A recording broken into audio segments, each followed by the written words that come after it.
గాలిపటం కింద పడిపోతుంది.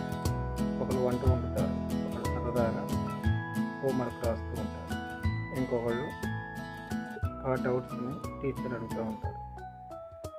అప్పుడే ఇంకో స్టూడెంట్ క్లాస్లోకి వస్తుంది. అప్పుడు టీచర్ నవ్వుతూ క్లాస్ పీకుతూ ఉంటుంది. అందరికీ క్లాసు స్టార్ట్ చేసి చెప్తూ ఉంటుంది. వీళ్ళందరూ ఆమె చేసిన జోక్కి చప్పట్లతో ఎంతో ఆనందంగా క్లాస్ ఎంజాయ్